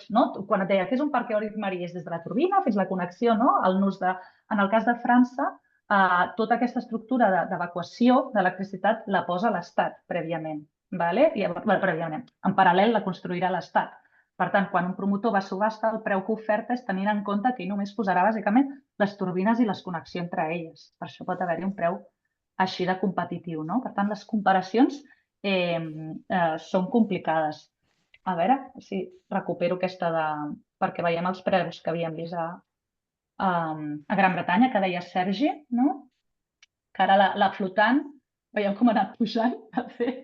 Però bueno, el mateix com la fixa, és aquest context d'inflació que ens trobem, que no podem forçar ja més la màquina. No sé si tenies algun altre dubte, perdona, Oriol, que no hagin respost? Bé, bàsicament, sí.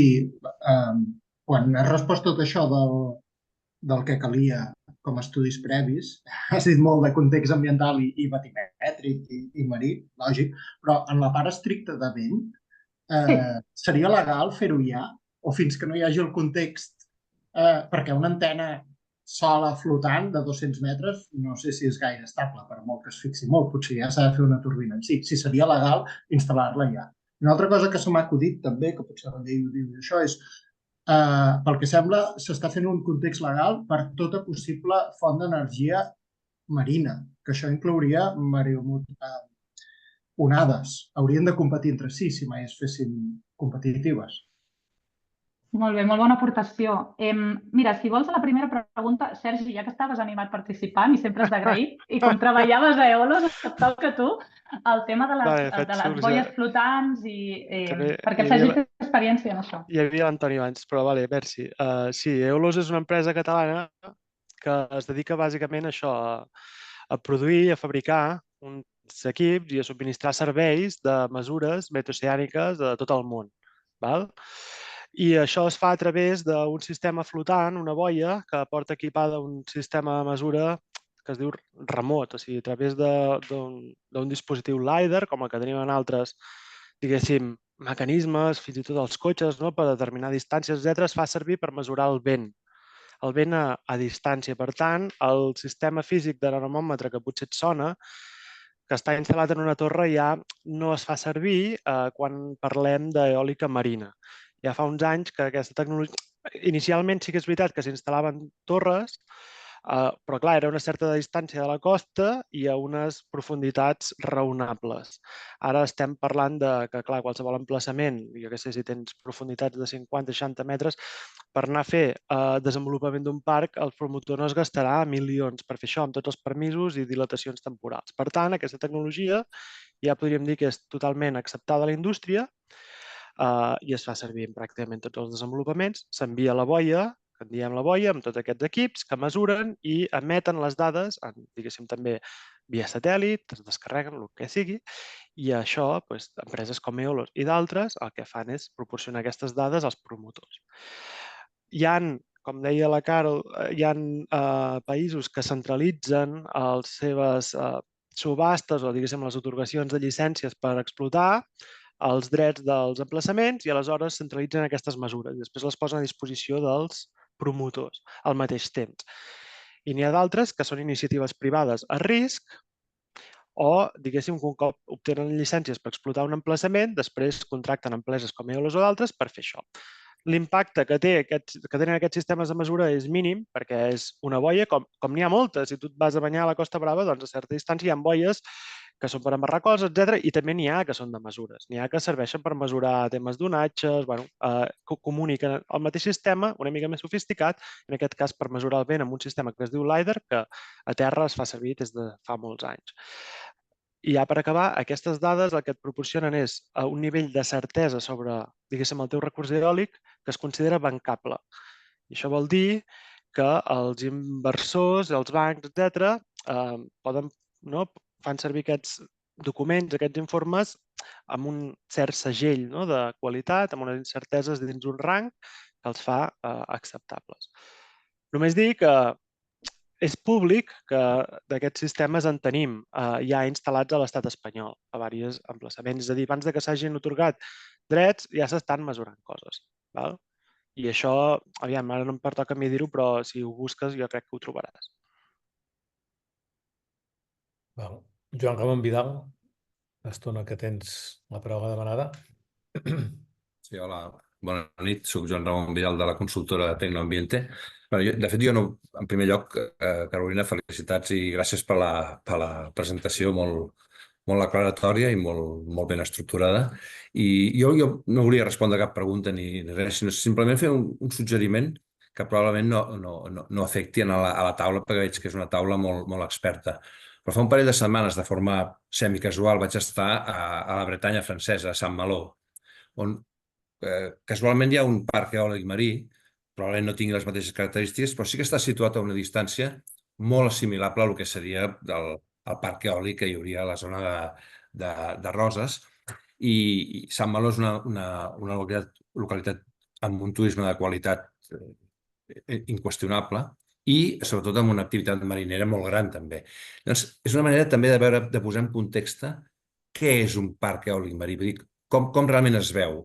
I a partir d'aquí cadascú estructurarà les seves opinions amb això. Però sobretot, jo crec que sobretot pels grups d'interès, ja et dic, potser no per la taula, però pels grups d'interès en general, els stakeholders que hi ha, jo crec que és important que es pugui fer aquest exercici per posar en context què és un parc eòlic. Perquè fins ara jo crec que està molt esbiaixada la percepció.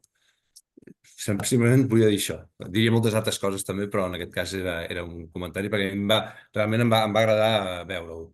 I per què no fas 2 minuts de resum de la teva impressió? No, la meva impressió, nosaltres hem estat implicats, de fet, Carolina ha comentat que hi ha una cartografia, un mapa d'hàbitats marins de la cota 50 a la 0, que en vaig ser el director o n'estic...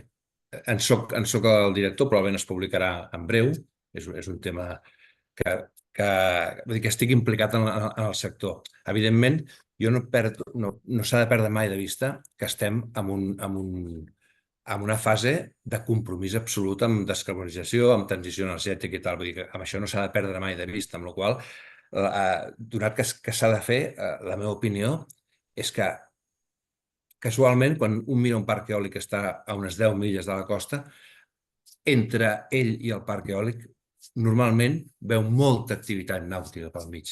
Veu des de grans bucs mercants, veu creuers, veu activitat. És a dir, que a mi personalment no em pertorba gens. És una opinió personal. Però el que sí que sé és que es veu molt poc i molt petit i probablement el vegis molt poques vegades. Això és el que em va semblant a mi, Això és una opinió personal. Gràcies. Gràcies. A vosaltres. Gràcies. M'ha fet il·lusió que jo vaig anar a Sant Meló de petita i ara no m'ho imagino. Sí, recordo la platja, sí. Molt bé, moltes gràcies. Vinga, més paraules. Jo, si no, pregunta que m'havia quedat pendent és això, si l'eòlic hauria de competir legalment amb possibles onades si mai milloressin. Normalment les subhastes es recomana que et siguin, o sigui que no poden ser agnòstiques tecnològicament perquè no estan en el mateix rang de preus. És cert que el que tu dius és que és el Reial Decret, no? En teoria engloba a les dues tecnologies, no? Per tant, seguim sense tenir visibilitat en el cas que passi, no? Si ofertaran un preu diferent, no? Com en diuen, el preu de reserva per una tecnologia i una altra que és diferent, tal com s'està fent en aquestes subhastes de CFD a la Gran Bretanya, no? Que cadascuna té el seu propi rang de preu. Com a curiositat, quin és el rang de preu de la Undimotriu? Algú sap? Jo no en tinc ni idea. Però deu tenir costos superiors encara als de l'eòlica marina, potser, no? Recordo quan en vam parlar fa 3 anys aquí, algú, no sé si era l'Àlex Raventós, va dir que ja havia estat amb aquests temes i que aquí directament no era viable. El tema meteoceànic potser no era suficient, no? No en sé més detalls. Sí, aquí no és gaire viable perquè aquí no tenim el que en diuen el swell, és a dir, aquest mar de fons permanent que genera recurrència, aquí ens manca. Llavors no és una àrea a la Mediterrània que sigui òptima per col·locar aquests sistemes undimotrius.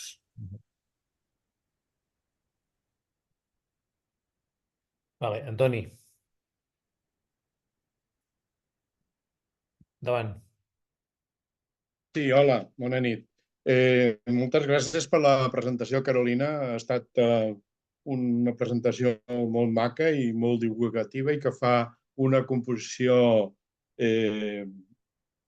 d'on estem. Però m'ha semblat que quan has presentat el plànol dels emplaçaments, que, diguéssim, en realitat hi ha molt pocs emplaçaments destinats a la possibilitat de l'eòlica marina. Inclús aquí a Catalunya has comentat que només hi havia una. Per visió del mapa, més o menys es veien algunes altres a la zona d'Andalusia, a la costa de Cádiz o Màlaga, i després sembla que també hi ha altres emplaçaments a la part de Galícia. Llavors, la pregunta és, la previsió que hi ha als plans energètics del PENIEC o el de Catalunya i la capacitat que hi ha per poder instal·lar en aquestes zones són coherents? L'altra pregunta és que, diguéssim, com es distribuirà, si es distribueix, doncs la potència a instal·lar per zona, per aquests emplaçaments que estan. I si dintre d'algun d'aquests emplaçaments pot haver-hi diversos parcs competint o no. I si hi ha alguna cosa sobre el criteri d'incloure o no incloure un emplaçament en les subhastes. Quins criteris de priorització d'aquests emplaçaments es preveuen a les subhastes? I lligat amb això és si hi ha oposició a fer uns parcs marins en determinats llocs, si realment el Ministeri els inclouria a les subhastes.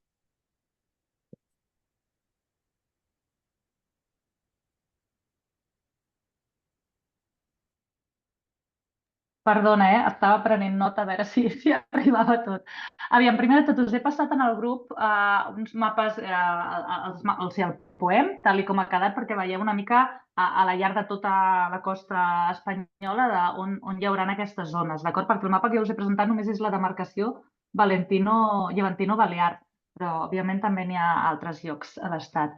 Llavors, aquí, que algú em corregeixi, podríem ara buscar... Pot ser que hi haguessin en total uns 5.000 quilòmetres quadrats de zones identificades com el potencial. No sé si algú té en ment.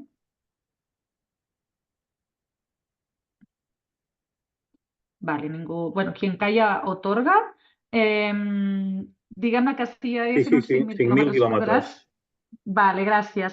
Doncs podria ser que amb aquell ràtio de 3 megawatts per quilòmetre quadrat, doncs podríem parlar de 3 per 5, doncs 15.000 megawatts, no? Posa 15 gigas, no? Podríem fer-ho potencialment pel POEM, òbviament, el que repeteixo, estudis d'impacte ambiental que poden modificar el d'això total, entendre bé, no?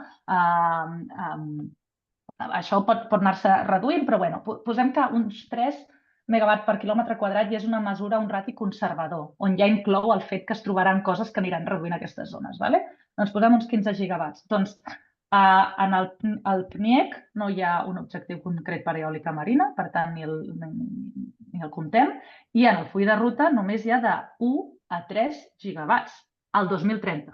Sí? Però no hi ha una visió, un compromís a llarg termini, no hi ha una visibilitat de què hauria de complir, quin és el rol de l'eòlica marina que ha de jugar a la transició energètica a l'estat espanyol. Jo no he vist una resposta clara de per què la necessitem, quanta necessitem, quan i a on. Això està per respondre, sí? I això és una pena, perquè normalment quan articulem nous mercats, i en la meva feina que faig al Banc Mundial és una mica fer aquest camí amb ells. Heu de justificar a la població i a la indústria de per què és necessari per vosaltres aquesta tecnologia. Per tant, sí, hi ha una desconnexió total. També dèiem, arribarem a aquests objectius? No, ja heu vist que el desenvolupament d'aquests projectes pot prendre 8 anys tranquil·lament. 2030 és d'aquí res. Sí, no arribem a 3 gigawatts ni de conya. No sé si arribarem a 1 gigawatt, però tampoc hi ha una visió de 2040, 2050, no s'està... Hi ha d'haver-hi, esperem que amb una primera ordre ministerial, d'una banda, que sabrem els primers gigawatts on hauran d'anar, quants i a on, i juntament amb el fet que la Unió Europea està demanant a tots els estats membres que, si us plau, poseu un calendari subhastes i l'heu de fer públic, ja que us he ensenyat abans, doncs entre una cosa i l'altra, per fi començarem a tenir una mica la visió d'aquest tot el portfoli que ha de venir i podem actuar i organitzar-nos en conseqüència. No sé si això respon al seguit de preguntes que tenies o si algú altre vol complementar o discrepar o... Vull dir, això és una tertúlia.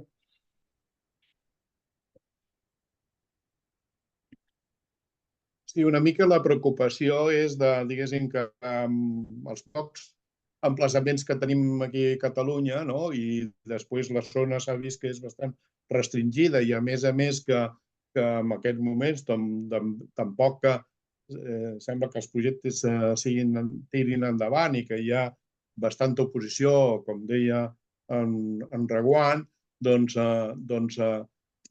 es veu que serà molt difícil i que potser inclús no entrin a les subhastes aquests projectes quan hi ha oposició. Aquest era una mica el temor d'això.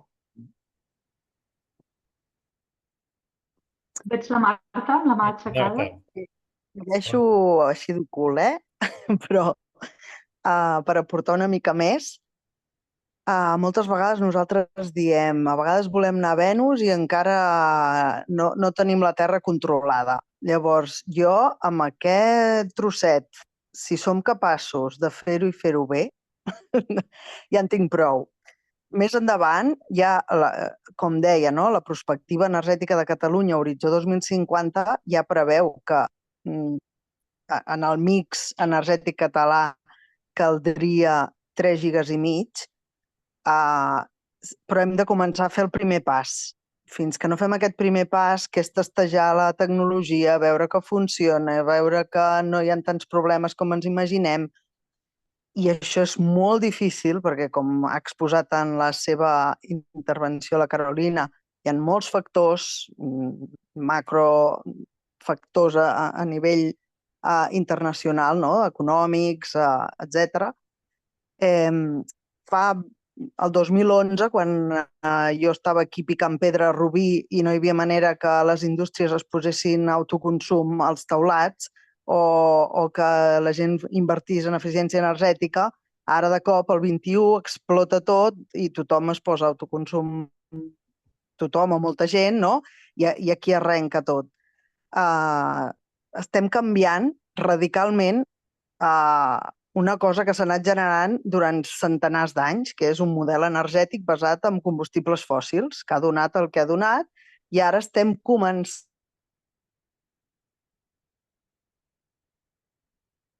el que hem de fer és anar apretant i no desistir, perquè si no sempre anem tinguent com aquesta sensació de que no es fa mai prou, de que no s'avança, de que no... I sí que s'avança, però s'ha d'avançar a tants nivells i agrupant a tants sectors i tenint en compte tants factors que és complex, però bueno, aquí estem i som uns afortunats en el fons. Aquí al primer món ho tenim tot molt bé al final per fer aquest canvi. Per tant, jo tiraria ara aquí, aquesta nit de tertúlia, una mica d'optimisme i d'enfocar-nos cap al que sí és possible i que s'ha d'anar fent passos per fer-ho finalment ja a l'ideal, cap on ens dirigim el 2050, però que ja ha arrencat. Per complementar el que diu la Marta, moltes gràcies, Marta, per la intervenció. Jo un cop també he sentit a parlar del tema, per exemple, de les subhastes, de futurs parcs comercials a la zona de l'EVA1 versus els intents, per exemple, del PLEMCAT, d'anar aportant coneixement a la zona, i el que diu la Marta, d'anar avançant, d'anar coneixent, anar entenent. I em deien, doncs esperem a que primer una cosa i després l'altra. La gràcia és també jugar una mica amb els tempos. És a dir, com heu vist, per llançar una subhasta, primer haurem d'aprovar el Reial Decret, s'hauran de treure un ordre ministerial, després una fase... Tot això prendrà temps, segurament anys. Què podem fer a nivell local mentrestant? Doncs, d'una banda, seguir progressant la iniciativa de PLEMCAT, de recerca i innovació a les nostres aigües. És perfectament compatible, les dues coses es va avançant perquè el PLEMCAT tindrà uns tempos molt menors que tot un procés que hagi de passar per unes subhastes, etc. I, d'altra banda, també iniciar tot un seguit d'entendre recopilació de dades, què sabem, què no sabem, recollir aquestes iniciatives fantàstiques que ja han anat sortint, que ens aniran posant una mica llum a la foscor i seguir més iniciatives necessàries per omplir aquests forats de coneixement. Tot això són iniciatives que es pot fer més a nivell local i que es poden anar avançant. I també complementant-ho, ja amb taules, no hem d'esperar a la fase de diàleg públic o privat a fer-nos escoltar. No cal, a la que surti aquest Reial Decret ja ens podem anar seient i anar definint a nivell sectorial prioritats, neguits, etc. I els petits actes són poderosos, es poden anar avançant en paral·lel i ja està a punt per quan això passi. Una mica era aquest esperit d'anar picant pedra, anar avançant i sí, d'acord amb el positivisme de la Marta. Gràcies.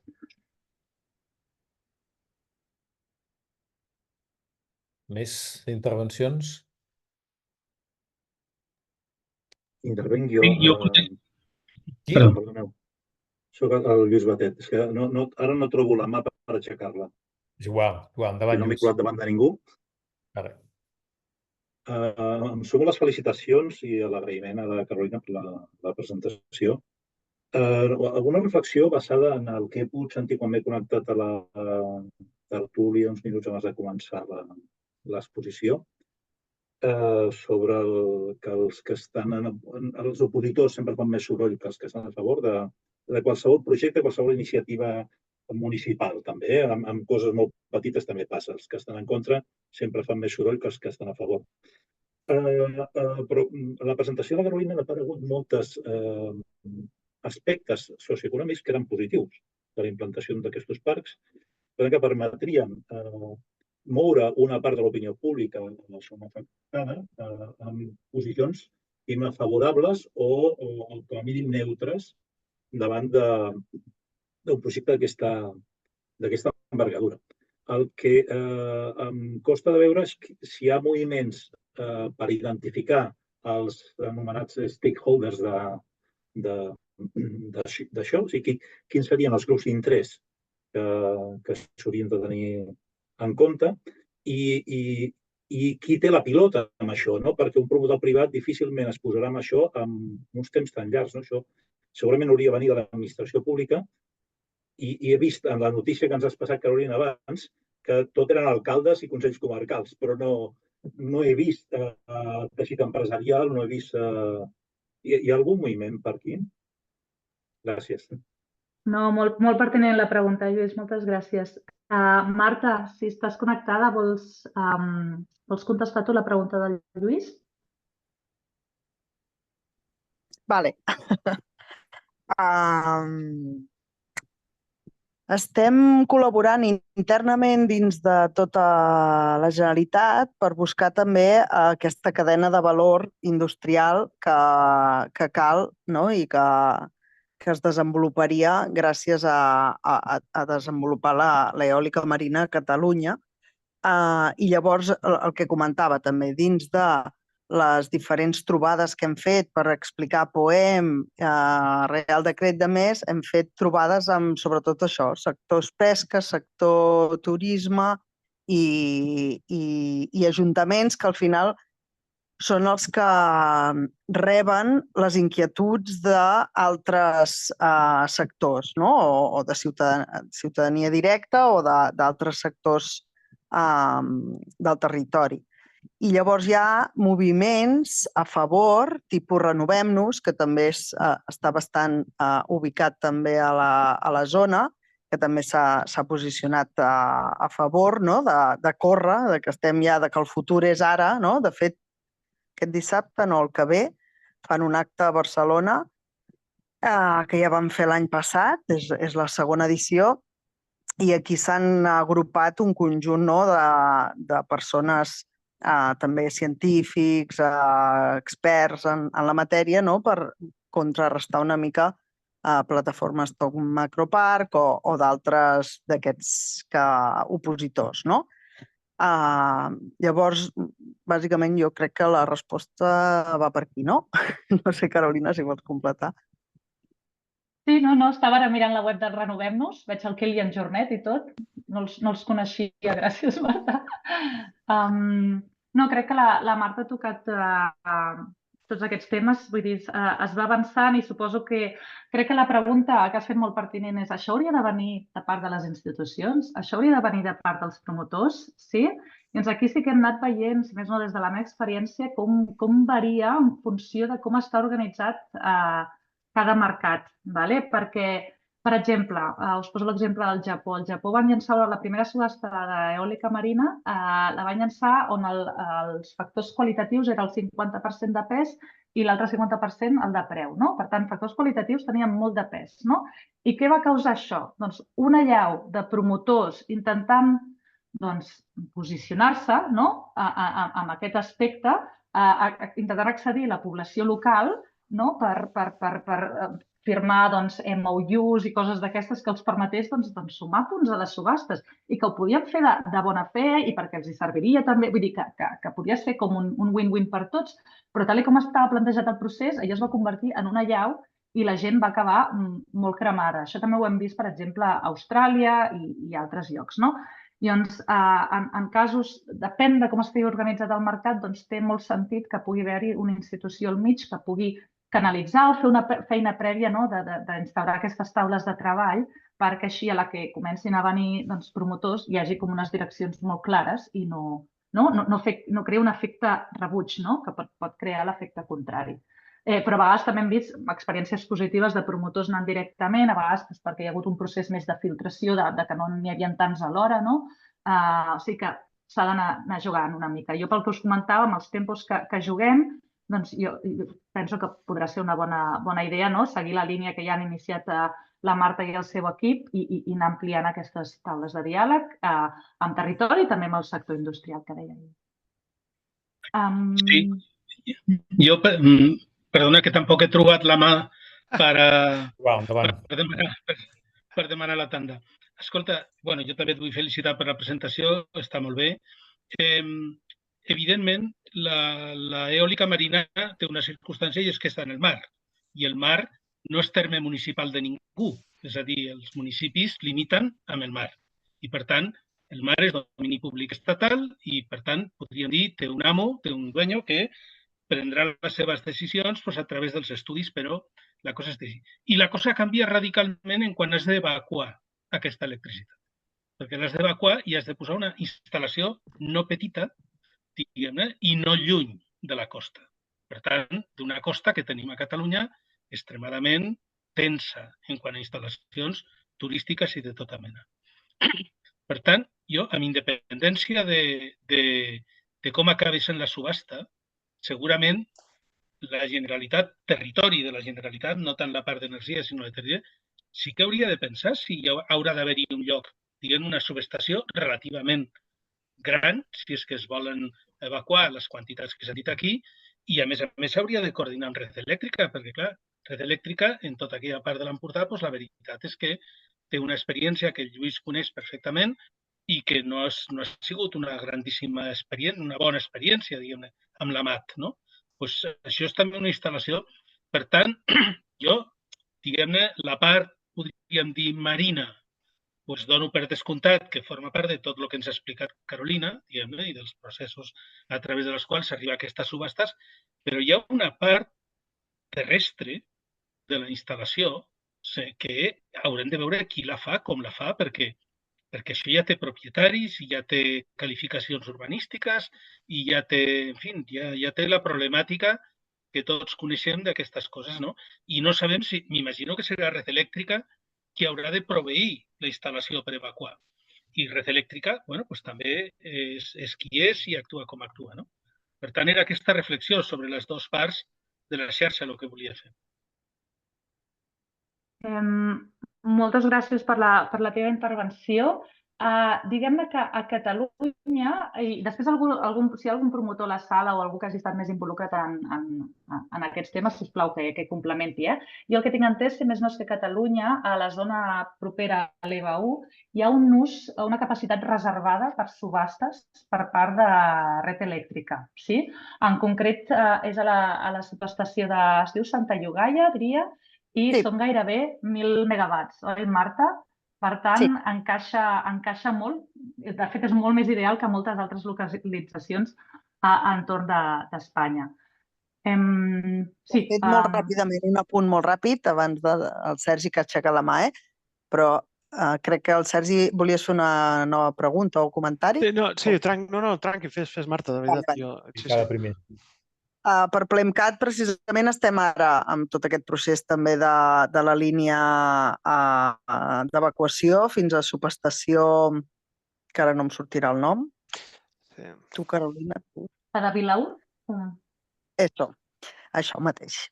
I aquí, per exemple, hem fet un traçat, és tota la línia soterrada, amb traçat seguint camins i límits de finques per impactar el mínim possible, tot i que hem de tenir en compte que això ho fem per deferència al territori, precisament, però això encareix qualsevol projecte, i que això és un tema que també ha d'entrar dins el debat territorial i sectorial, que per una banda hem d'assumir que aquesta transició porta aquest impacte també paisatgístic, no només dels projectes, sinó de les línies que han de transportar els electrons, que, com diu la directora general d'Energia, els electrons no volen, sinó que necessiten encara aquestes línies per transportar-se.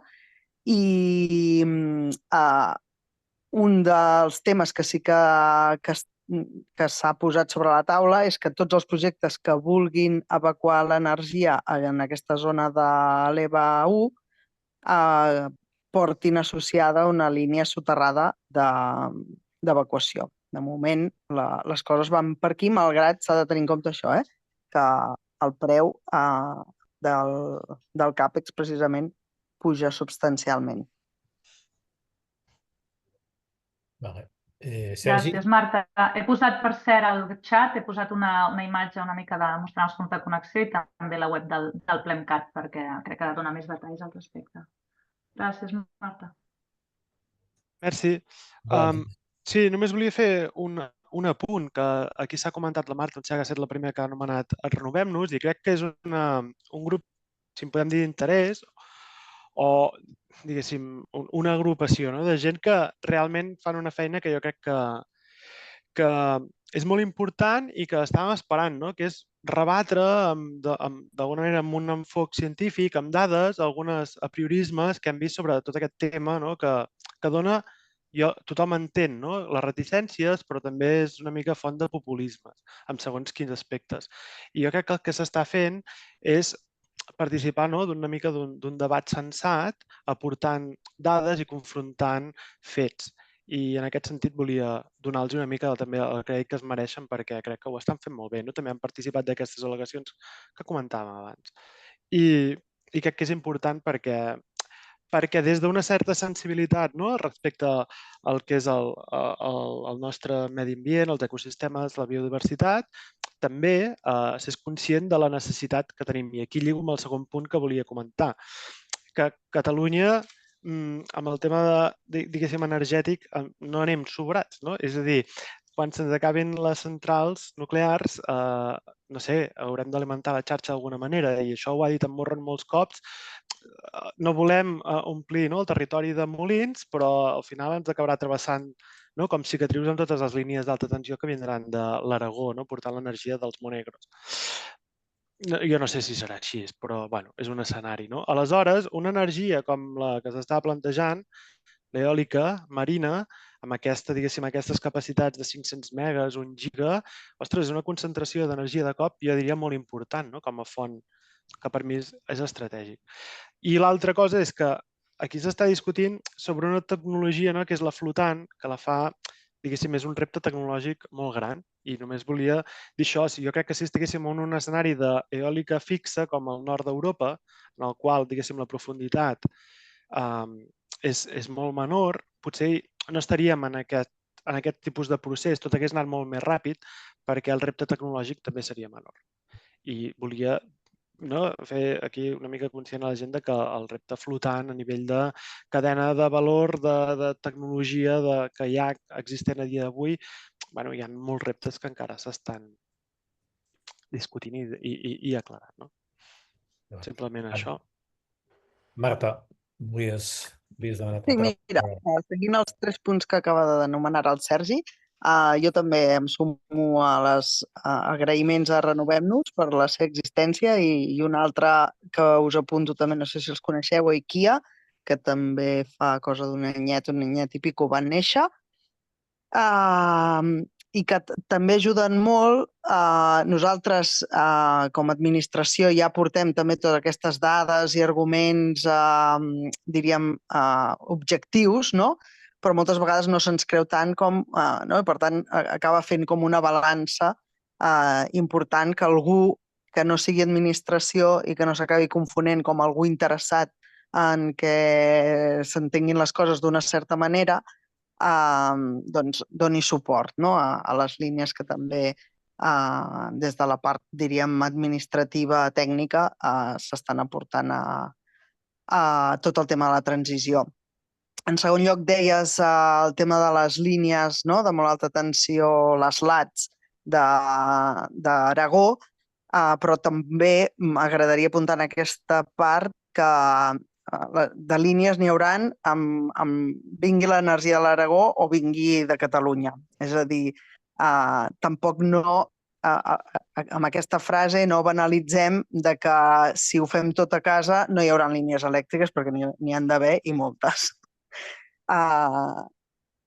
I perquè també hi ha aquesta part de la interconnexió, l'electrificació i que tot vagi cap a generar molta més electricitat distribuïda, també implica aquestes línies d'interconnexió necessàries també a nivell de seguretat, de subministrament.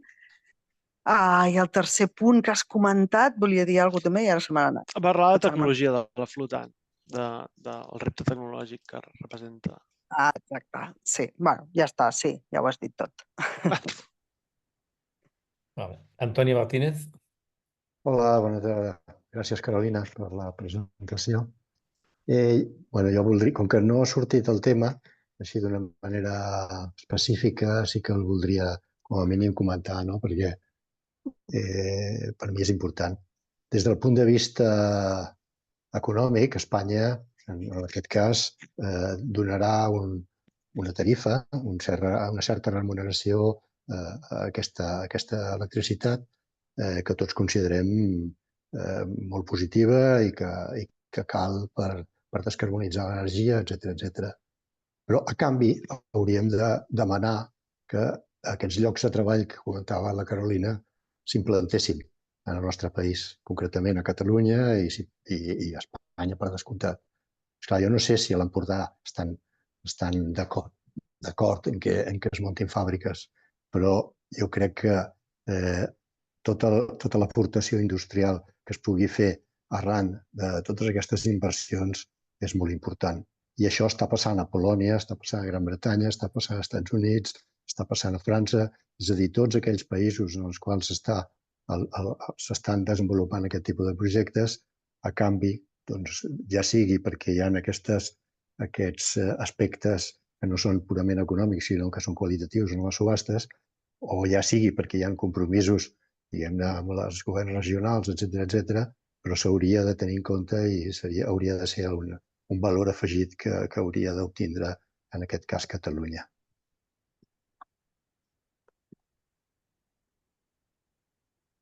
Doncs ara que ho comentes, crec que en la transparència, sí, en les mesures socioeconòmiques, tal com està plantejat ara el Reial Decret, sí que inclou l'impacte de la cadena de valor, participació de pimes, etc. Doncs sí que si s'estableix una taula sectorial més orientada a la indústria de la zona, etc., doncs realment ha de ser un tema a tocar de vosaltres en concret, en què voldríeu contribuir, fins a quan i aneu a exposar-ho. I ja us buscaran, perquè és el que hem vist en molts altres mercats, perquè si això acaba sent comptant en una subhasta, ens podem organitzar per fer-la una mica a mida de les nostres necessitats i prioritats. Vull dir, està clar, sabem que a Galícia poden fer tots els fonaments que vulguem. La pregunta és, els voldrem fabricar també aquí a Catalunya o no? Hem de començar a respondre aquestes preguntes nosaltres i per així fer-nos sentir. I tenim temps, podem ja anar començant a poc a poc i treure una mica claredat de què vol territori, a més a Catalunya, o si ho traurem de nivell estatal o d'Europa. Vull dir, també hi ha tot el tema que no es pot forçar el contingut local. Amb això també, és veritat, això és un tema, això és un tema molt important que ha sortit sobretot a Taiwan. Taiwan era un mercat que prometia molt i la cosa s'ha complicat moltíssim per les polítiques que força contingut local, és a dir, productes, turbines, tot produït a Taiwan, quan era un mercat que partia de zero. Doncs, pel tema de CAPEX i tot, al principi segurament has de recolzar-te en països on això ho tingui més madur i a mesura que hi hagi, és el que dèiem, a la que hi hagi un calendari, visibilitat, volums, la cadena de valor local ja es pot anar posant al dia en funció de les capacitats i voluntat de fer-ho, i tot arribarà de forma natural. És una mica també el que es va recomanant i les lliçons apreses. Doncs a Taiwan s'estima que per tot aquest forçament el CAPEX allà és un 25% més car que si no ho haguéssim forçat. És una línia fina, és un debat molt interessant i d'anar treballant. I la Marta ja ha dit que estan ja identificant actors internament en aquest aspecte de la cadena de valor d'aquí. Sí, em permets un comentari, Carolina. No oblidem que hem desindustrialitzat Catalunya des del punt de vista eòlic i ara és una oportunitat per aprofitar, no dic amb el mateix aspecte, però sí que des de l'administració s'haurien de buscar les fórmules que hi són per ajudar a aquest camí. Gràcies.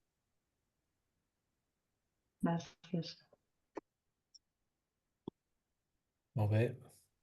Falten 10 minuts per les 11. Algú té un comentari més? Cap? Carolina, vols dir alguna cosa per acabar? L'Enric. Perdoneu, l'Enric. Perdoneu, l'Enric, me falla la càmera. La meva pregunta, que soc del territori, soc de comarques gironines, o de la línia subterrània, ja estic d'acord, és una de les coses que estem coincidint. Hi ha una cosa que no s'ha comentat, que una part de l'oposició que tenim en el territori està apoyat per tècnics, diguem-ne, experts del Centre d'Estudis Científics, d'Investigacions Científiques i del Centre d'Estudis Avançats, com és que es considera que el Parc Eòlic Tramuntana està en una zona que forma part del corredor marítim de les espècies marítimes, que es tenia que desplaçar de lloc o modificar de lloc. És a dir, que això no se'l respecta. Això és un dels punts que portem molt de temps discutint-ho, i l'altre també, les plataformes flotants, el tipus d'anclatges en el fons marí, que també porta les seves conseqüències en el medi marí. Són dos punts que tampoc no es comenta gaire. Gràcies.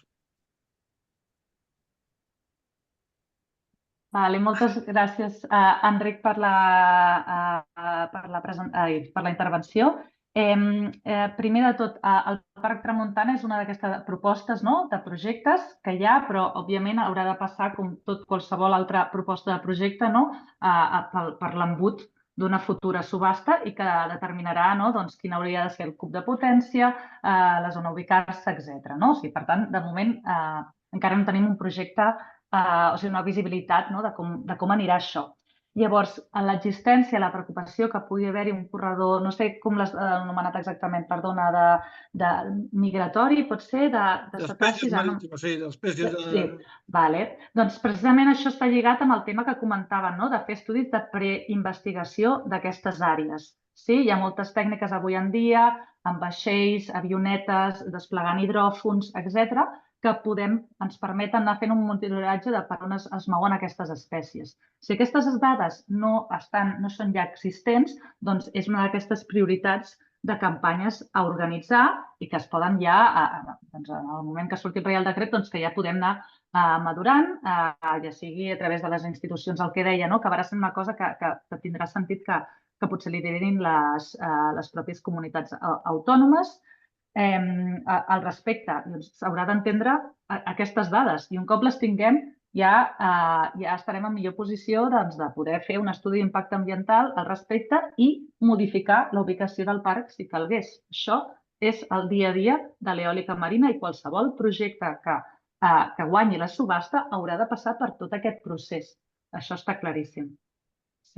No sé si això descansa una mica i també els anclatges, segur que també això s'haurà de mirar, les diferents tecnologies existents, l'impacte que pot generar, això també haurà de ser part del procés dels estudis que es faran.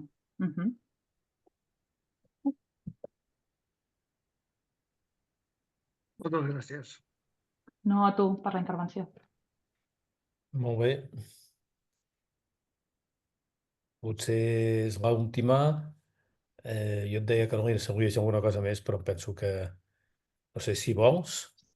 No, ja està, que moltíssimes gràcies a tots per venir, que espero que aquesta sigui una de les primeres de moltes sessions que puguem fer divulgant aquesta tecnologia, perquè és que la informació realment és poder. Ja hem vist, espero que puguem tancar amb una nota positiva.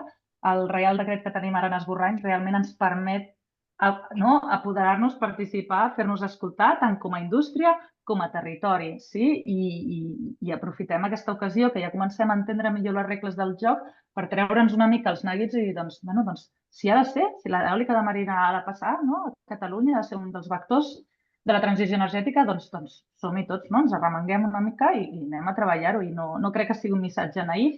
Ja hem vist moltes iniciatives concretes que es poden anar avançant, així que esperem comptar amb tots vosaltres en aquest camí. I ja està.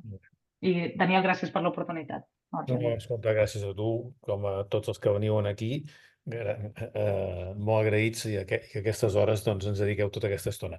Moltes gràcies. Ens veurem d'aquí 15 dies. Tindrem possiblement sigui l'última sessió d'aquest curs amb el Mariano Marzo, que ens farà la sessió que ens fa cada any sobre l'informe de l'Agència Internacional de l'Energia.